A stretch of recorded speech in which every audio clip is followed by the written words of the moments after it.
Drove and see the nightlife where they call Atlanta. Southside shows for a couple dollars, yeah, yeah.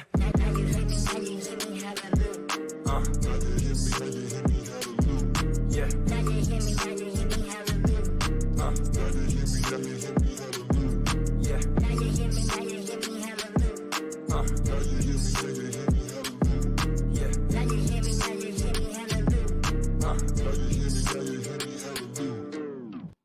Ladies and gentlemen, we are back. It is Maloney's Money Line on the Brew Party podcast, episode 105. Ryan, I know I fucked it up the last time.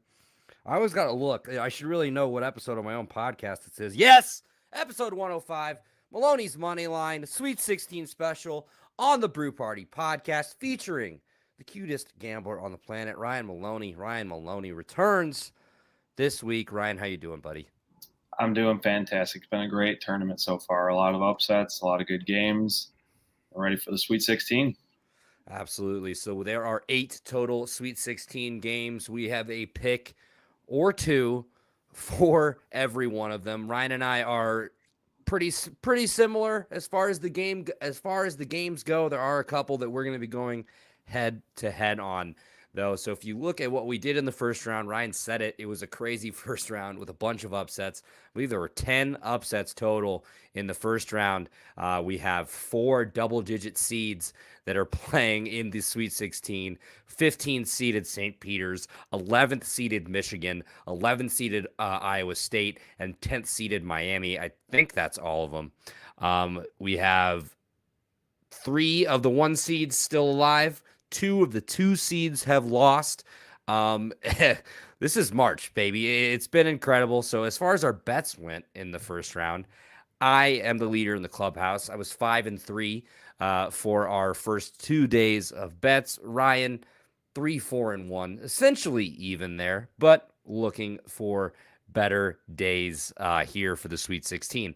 So like I said, we have probably about 16 total picks. We're going to go through each game here pretty quickly. One thing we did on the first episode of this, the first March Madness special, was some futures. We gave our Final Four. We gave our champions. I'm down to 2 teams left in the Final Four. I don't know. Ryan, do you have any? I have Gonzaga. He has 1. So I mean, look at us, pretty consistent there. Ryan's champion and the team he had playing in the championship are Gonzo. But we live to see another day. And we're gonna hit all these bets this week. So let's get right into it. Let's go into the Sweet 16. We'll do an updated look at the futures list and talk about some of our favorite upsets after we do that. So first game we're gonna get into, Arkansas versus Gonzaga. It is a 1 seed versus a 4, I believe. Gonzaga struggled with Memphis in their second round matchup. I mean, they were close for the first half with Georgia State as well.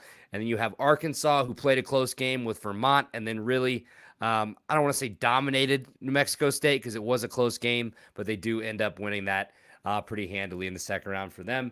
The Must Bus versus Mark Few. Ryan, what do you think about this game? So I have Arkansas plus 9.5. I feel like Arkansas has looked pretty decent, and I also enjoy rooting for the Must Bus. And Timmy is one of the most punchable faces on the planet. But yeah, I mean, Gonzaga, they played Memphis somewhat close near the end, only won by 4. I know Arkansas only won by 5 against New Mexico State, but I feel like this will be a really good game, and I feel like 9.5 points is a lot for these 2 teams. Right. And, when I was thinking about this game, I think Gonzaga pulls it out. I think they win. This is the second straight appearance in the Sweet 16 for Arkansas. It's like the millionth, it feels like, for Gonzaga. I'm also going to take Arkansas plus 9.5 here. I just think it's too many points for this type of game. I mean, I really love what JD Note, Jesus Christ, has been able to do for the Razorbacks. He's been a real, mainstay at guard for them all year, and he's had a really good tournament so far. Jalen Williams on the inside for the Razorbacks is going to have to be big. Obviously, he's going to be going up against Holmgren and Drew Timme. Holmgren, he gonna have to put on some weight, but the way he can step out and spread the floor and get at you on the defensive end as far as blocks, with his length, can be a real issue. So I think the Zags win, but 9.5 feels like too many points for a Sweet 16 game. If we look at the total for this, since we're both on the same page here, and you're thinking about taking Gonzaga, total over 155, or the over-under is 155. Life's too short to bet the under, but 155 does seem like a lot of points. Again, if you think about what these two teams are capable of offensively, I mean, alternate overs, baby, over 155. Actually, I don't know. I kind of lean under here. But anyway, we're both on Arkansas plus 9.5. Let's move on to the next game. We're going Villanova versus Michigan. And Ryan, will let you go first. All right, I'm going to go Villanova minus 4.5. I feel like the reasoning is probably going to be the same, but I just hate Michigan. Not a big fan of Juwan Howard. And I don't know. I think Villanova's a sneaky good team and could have a shot at the title. They're going to get rolling and hopefully they just win by 10. Jay Wright's one of the best coaches in the country. He's proved that year in and year out with what he's been able to do at Villanova and how he's really built them up. And then, for me, you look at Colin Gillespie. He's one of the most experienced guards, if not the most experienced guard in the country. You have him running the show for the Wildcats. And I'm not going to say a lackluster Michigan team, because it is impressive for them to be sitting in the Sweet 16 after everything the words that came out of my mouth, talking about how they didn't deserve to even be in the tournament. I had Colorado State in the first round. I bet on Tennessee to beat them as well. They keep proving me wrong. Michigan, there is just something about the Wolverines. They do seem to be the one team from the Big Ten that always manages to get to the second weekend, but I just don't know if they're going to have enough to overcome this Villanova squad. And I will say for Michigan, they are hitting on all cylinders at the right time. They finished the regular season at 17-14, and for them to be in the second weekend as an 11 seed, I think just speaks volumes to the talent that they actually do have on the roster, and it makes you kind of scratch your head, being like, okay, where was this the whole season? I'm cool with it. Illinois won the share of the Big Ten regular season title. Again, we lose in the second round because that's just what we do, apparently. Anyway, I'm taking Villanova, and I'm taking Villanova big here. Total for this game's at 135. I'm hammering the over. I feel like a lot of points are going to be scored here. I'm taking Villanova minus 4.5. This is a Villanova team that was down by 5 to Ohio State with like 2 minutes left in their last game, and they ended up winning by 10. So they never really seem to be fully out of it. I'm going with Gillespie and the Wildcats here. Ryan and I are on the same page through the first two picks of the evening. We go now to Texas Tech versus everybody's favorite Coach K and the Duke Blue Devils. Ryan, what do you got here? I got Texas Tech minus 1.5. I just don't like Duke. I don't really want to take them, but it is a kind of tricky spread. I think maybe Duke would be a favorite, but I don't know. I'm going Texas Tech. Screw Duke. Yeah, absolutely. I completely agree with you here. I'm going to take Texas Tech minus 1.5, and it's simply just because I want to see Coach K tears. I want to see him, that classic gif of him falling to the floor on the sideline. I'm not rooting for him to get, ill or anything. I just want him to fake an injury because Texas Tech and Mark Adams beat the shit out of him. Terrence Shannon Jr. has been awesome for the Red Raiders this year. Excuse me. But yeah, they're going to get at Duke defensively. They really play an aggressive style on defense. Obviously, on the Duke side of the ball, Paolo Banchero is amazing, has all the size you could possibly want. He's going to be a top 5 pick in the NBA. I really like his game. They've got Trevor Keels as well, who's been good for them. But I like Texas Tech here. I think they're firing on all cylinders at the right time. And yeah, I'm just kind of with you. I don't like Duke, and I will take every opportunity to pick against them that I can. But you never know. It is Coach K's last year, so we'll see what the NCAA has cooked up for that, and the refs have some type of rigging in there for him. So we are on the same page once again. If you look at the total for this game, over 137.5, I'm going to hammer the over there as well. So let's move on to another good game, Houston versus Arizona. Ryan, what do you think here? I am going to go, which I know, sorry about the Illini, but I'm going to go Houston plus 1.5. I didn't get to watch that game against U of I. I was driving home from Wisconsin, but the Illini fan in the backseat seemed to indicate that Houston looked very good. So I'm going to go with them against Arizona, who also looked very good, but I just like the underdog here. Absolutely. So this is where I'm going to get away from you here. I think Houston is fully capable of winning this game. Kyler Edwards was incredible. Guys like Sheed and Tay Moore were incredible for them as well. They have size down low with Carlton, who should be able to bang with Koloko a little bit. And what they were able to do to Kofi Coburn, which is what I think they'll do a similar strategy here against Christian Koloko, is just trap in the paint hard. They're going to send 2 to 3 guys and just collapse on whoever gets the ball in the paint if Arizona does decide to attack the paint. I'm going to take Arizona minus 1.5. 1 seeds are 18-1 straight up in the Sweet 16 since I'm sorry.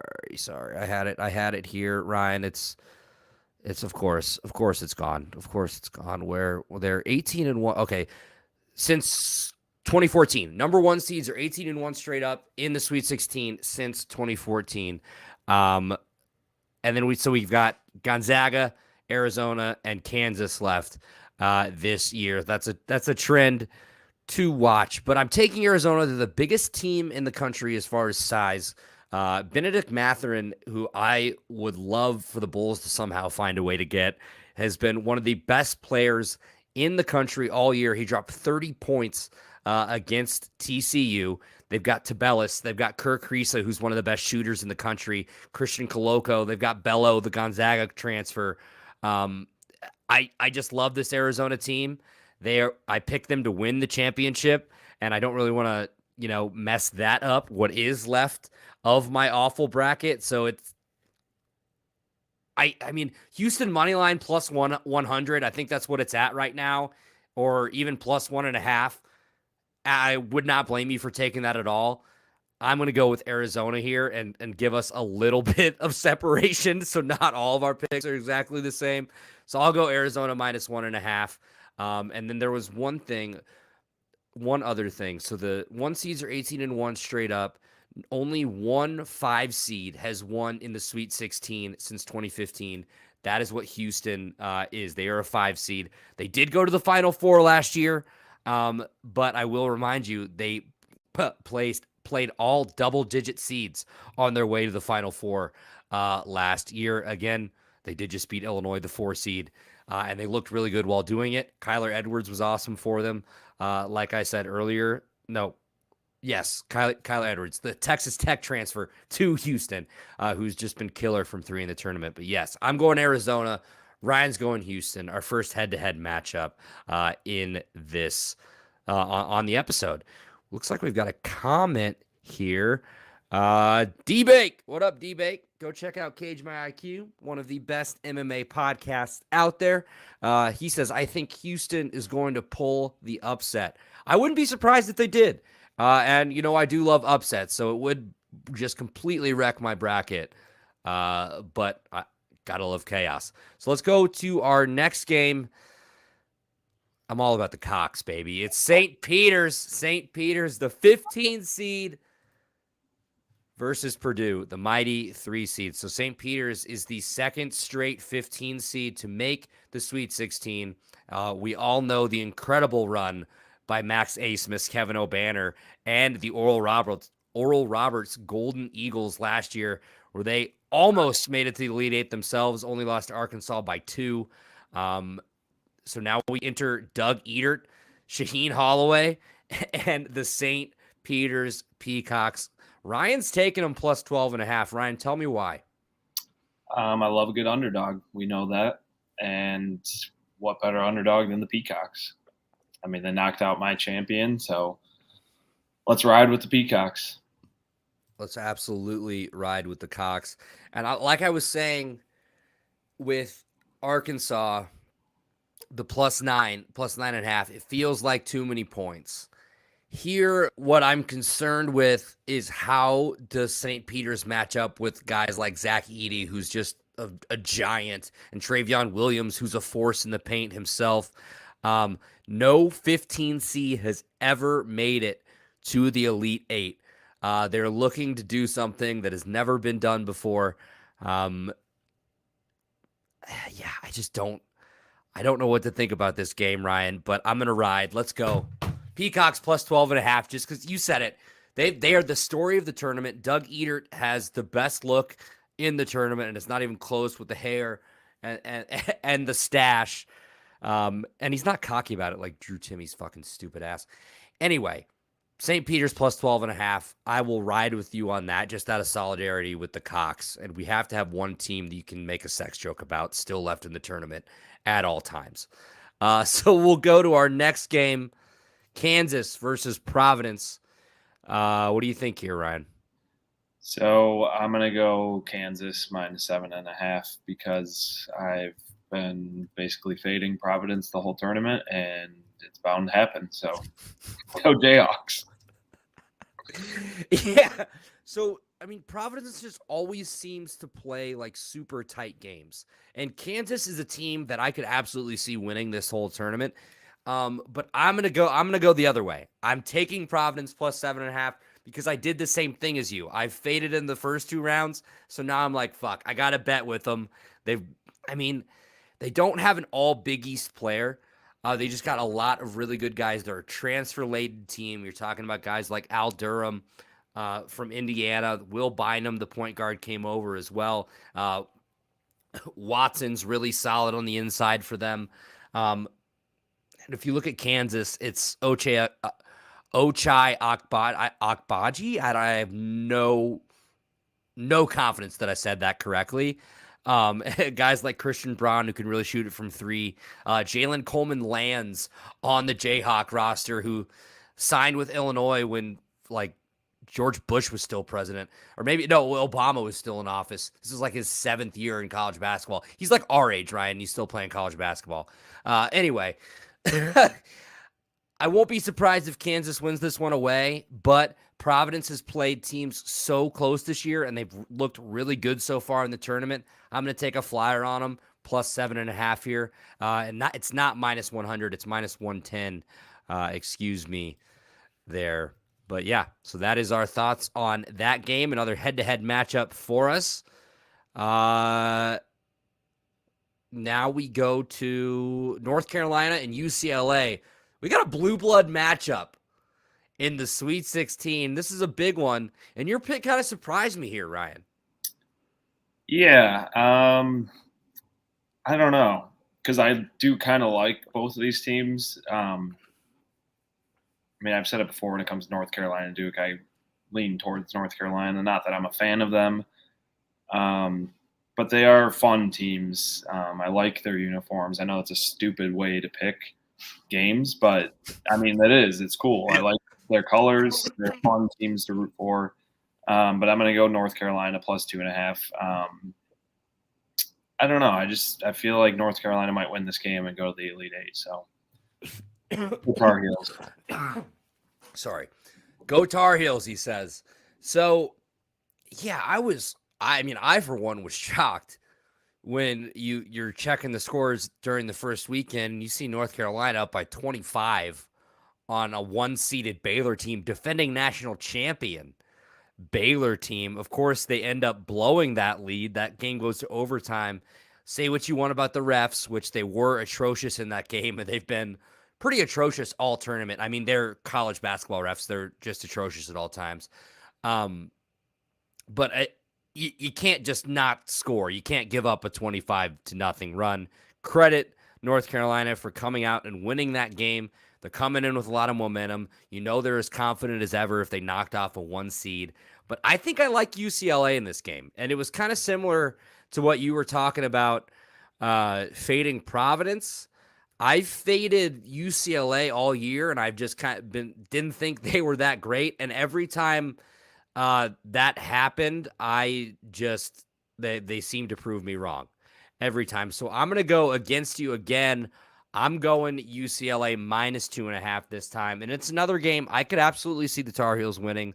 But I just feel like I have more confidence in guys like Johnny Juzang, in guys like Miles Johnson in the middle, in guys like Tiger O'Neal on the UCLA side, than I do necessarily in Leaky Black and Armando Bacot and some of those other guys. Speaking of that pass off the backboard was just insane. Like, he looked like he was trying to throw it into the third fucking level, the fucking 200 level. Get ready. Stay open. All right, so we're split again on this game. So I'm taking UCLA -2.5. Ryan's taking UNC +2.5. God, I cannot talk. I'm sorry, Ryan. Thanks, buddy. All right, so now we go to, I think we just have one left. Is it one left? Yeah. Last game. So Miami versus Iowa State. This is one that I don't know what to make of. I think this one's the toughest one for me to kind of personally handicap and what I really think is going to happen. So I'll let you go first. Yeah, I mean, I think this is definitely going to be one of the better and closer games this week, but I'm going to go with Miami -2.5. I don't know. It was a tough one, but I think I just like the favorite in this. I like Miami to win by 3+. So. Absolutely. So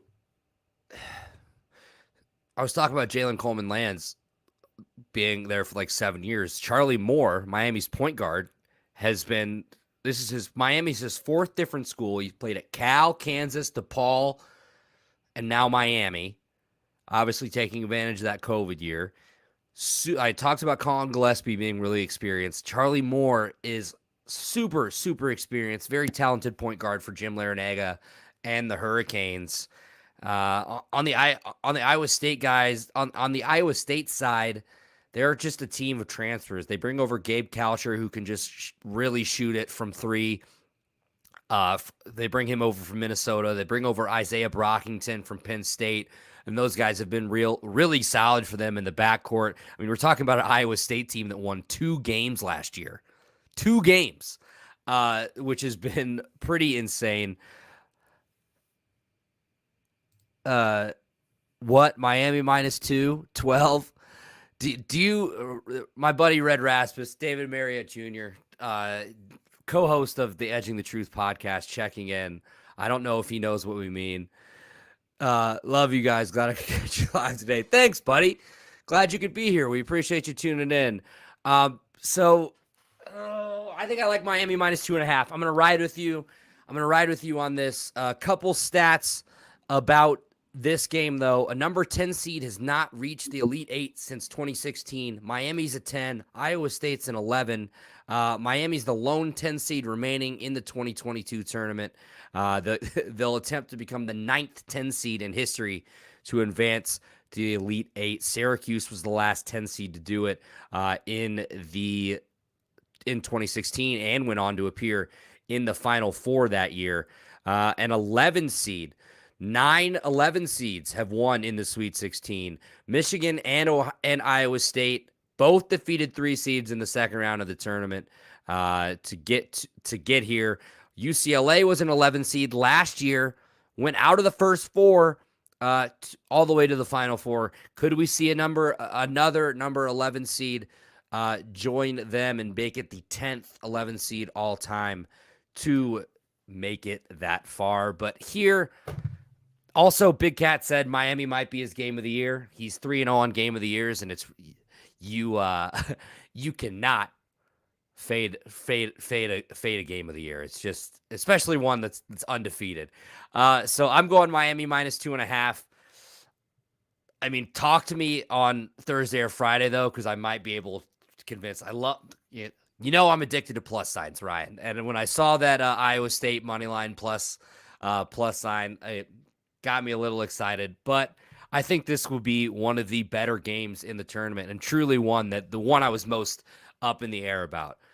So those are our picks. Pretty similar on some. We're different on some others. That's okay. Let's look at our futures. We're just going to do an updated college basketball futures really quick before we close it out.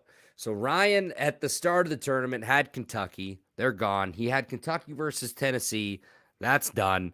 I still have my champion and runner-up left. So I have Gonzaga and Arizona left. I have Arizona to win. At the start of the tournament, Arizona was plus 600. They're now plus 650, so it went up. Gonzaga's plus 240. Kansas at plus 500. Purdue at plus 800. Houston plus 850. Nova at plus 1,300. Duke at plus 1,500. UCLA at plus 1,500. Texas Tech at plus 1,500. North Carolina plus 3,200, Arkansas plus 5,000, Michigan plus 6,500, Miami plus 7,000, Providence plus 7,500, Iowa State plus 10,000, St. Peter's plus 35,000. Ryan, out of those teams, since your original team is gone, who are you riding with? I don't know. Hold on. Let me think. Probably. I kind of like Nova. Yeah, I think that's good value at plus 1,300. What's stopping me from re-upping on Arizona? I just got another 50 on it, plus 600 and then plus 650. I also realized I totally forgot to actually bet on the future the first time, so maybe this is a sign that it's time. And then St. Peter's plus 3,500. I mean, absolute lock. Look at the value there. So that's our future update. One last thing before we go, Ryan. This tournament has been full of upsets. I mean, I think I know the answer here, but what was your favorite upset so far? I mean, it's got to be St. Pete's, Right. even though they were my champion, but it was electric. But also not as big of an upset was the North Carolina over Baylor. That was an insane game and just kind of describes March Madness, all the back and forths. One guy from North Carolina got tossed from the game. Baylor makes that gigantic comeback after being down 26 or 27, sends it to overtime, has you on the edge of your feet, and the underdog comes out on top. So probably behind St. Pete's, but yeah. Yeah, no, I think that's a good one that probably not a lot of people would think about, especially with you said, going up by 25, giving up a 25-0 run, going to overtime, beating the defending champions. For me, God, there have been so many, but it's really hard to pick anybody other than St. Peter's. Like it's the best story. The head coach Shaheen Holloway took Seton Hall to the Sweet 16 when he was the point guard back in 2000. Now in 2022 as the head coach of tiny St. Peter's, or I don't even know if it's college or university or what. No, I think it is university. They're in the Sweet 16, another 15 seed, and another David versus Goliath moment. Nobody roots for nobody roots for Goliath. Everybody roots for the little guy. So just seeing them knock off a 2 seed, but Kentucky being that 2 seed, I think was the sweetest part because, one, we get to hear more Coach Cal jokes. 2, if you're an Illinois fan, they stole 2 of our assistants. They talk shit about us like all before the season. So you just love to see them lose in the first round. Then of course we turn around and almost lose in the first round, and then of course lose in the second round. Which, by the way, that sucks. But I have to say, like, Trent Frazier, DeMonte Williams, what they mean to University of Illinois and the basketball program is just, you can't even put it into words. What they came to this program, where it was at, and what they left it with is just insane. Big Ten tournament champions last year, Big Ten regular season champions this year. Yeah, the tournament leaves a bad taste in your mouth, but you cannot discount what they did for this school and this basketball program. Still a bright future. They'll be back. Also, the technical on RJ Melendez for hanging on the rim was the worst fucking thing I've ever seen in my life. Absolute joke. But anyway, this is the Brew Party Podcast, Maloney's Moneyline. It's episode 105. Make sure you check us out on YouTube, youtube.com/The Brew Party. If you're watching us on YouTube, like this video, subscribe, share it with a friend. Tell us if you like our picks. Tell us what you are going to be doing this weekend for the Sweet 16 and then the Elite Eight. Also, follow us on Twitter. We're at The Brew Party. We're also at The Brew Party on Instagram. Throw us a follow there as well. We're on Facebook at The Brew Party Podcast. Like us over there. Also, go check out my friend Joey Held and his newsletter, the Crisp Bounce Pass newsletter, combination of sports and pop culture. Hold on, I have the actual little thing that I'm supposed to say here. I know I kind of freelanced it last time. I want to make sure I hit everything that Joey wanted me to say on here. But go check out Chris Bounce Pass. It's an awesome basketball blog newsletter that he sends out weekly. And in the spirit of March Madness, why not go get you some basketball talk? So here is what I'm supposed to say. Looks at the lighter side of basketball, dives into things like pop culture, arena snacks, mascots and logos, and all other kinds of wacky fun. Joey Held, awesome guy. CrispBouncePass.com. Go check that out. The link is in the description to this video. Also, one last thing before we get out of here. If you like our bets, you want to bet with us, a great place to go do that is BetUS Sportsbook. Enter in the promo code TheBrewParty for 125% sign-up bonus. That's right, 125% sign-up bonus.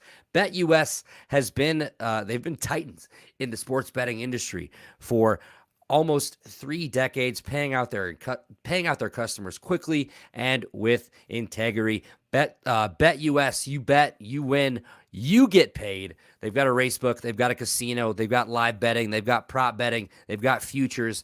Any bet type imaginable, they've got it at BetUS Sportsbook. That's BetUS.com. BetUS Sportsbook. Enter promo code TheBrewParty for 125% sign-up bonus. Go get that March Madness money, ladies and gentlemen. So I'm Andy Hopper. He's Ryan Maloney. This is Maloney's Moneyline on the Brew Party Podcast. Look at that, Ryan. We kept it to 33 minutes, and we were on time. We're doing big things can only mean that we are going to be doing something incredible. Also, so what do we have? Did we have 4 of the same picks? So if you're going to parlay some picks together, Arkansas plus 9.5, Villanova minus 4.5, Texas Tech minus 1.5, and Kansas.